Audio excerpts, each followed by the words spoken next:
ನೇತ್ರ ಚಿಕಿತ್ಸಕಿಯಾಗಿ ಕಾರ್ಯನಿರ್ವಹಿಸ್ತಾ ಇದ್ದ ಡಾಕ್ಟರ್ ಸವಿತಾ ಅವರನ್ನು ಲೋಕಾಯುಕ್ತ ಅಧಿಕಾರಿಗಳು ದಾಳಿ ನಡೆಸಿ ಬಂಧಿಸಿದ್ದಾರೆ. ಕಣ್ಣಿನ ಚಿಕಿತ್ಸೆಗಾಗಿ ಹಣ ಬೇಡಿಕೆ ಇಟ್ಟಿದ್ದ ಆರೋಪದ ಮೇಲೆ ಕ್ರಮ ಕೈಗೊಳ್ಳಲಾಗಿದೆ. ತುಮಕೂರಿನ ಉಪ್ಪಾರಹಳ್ಳಿಯ ನಿವಾಸಿ ಅವಿನಾಶ್ ಅವರ ತಾಯಿಗೆ ಕಣ್ಣಿಗೆ ಲೆನ್ಸ್ ಹಾಕುವ ಚಿಕಿತ್ಸೆಗೆ ವೈದ್ಯ 6,000 ರೂಪಾಯಿ ಹಣಕ್ಕೆ ಡಿಮ್ಯಾಂಡ್ ಮಾಡಿದ್ದಾರೆ ಹೇಳಲಾಗ್ತಿದೆ. ಈ ಕುರಿತು ಅಸಮಾಧಾನಗೊಂಡ ಅವಿನಾಶ್ ಲೋಕಾಯುಕ್ತಕ್ಕೆ ದೂರು ನೀಡಿದ ನಂತರ ಅಧಿಕಾರಿಗಳು ಕ್ರಮ ಕೈಗೊಂಡಿದ್ದಾರೆ.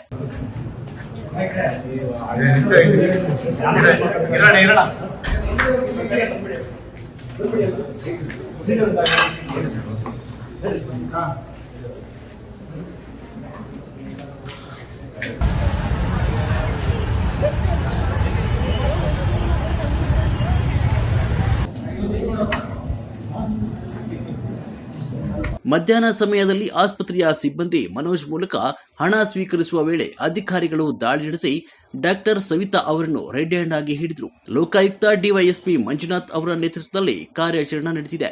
ಸದ್ಯ ಡಾಕ್ಟರ್ ಸವಿತಾ ಮತ್ತು ಸಿಬ್ಬಂದಿ ಮನೋಜ್ ಅವರನ್ನು ಅಧಿಕಾರಿಗಳು ವಶಕ್ಕೆ ಪಡೆದು ವಿಚಾರಣೆ ಮುಂದುವರೆಸಿದ್ದಾರೆ.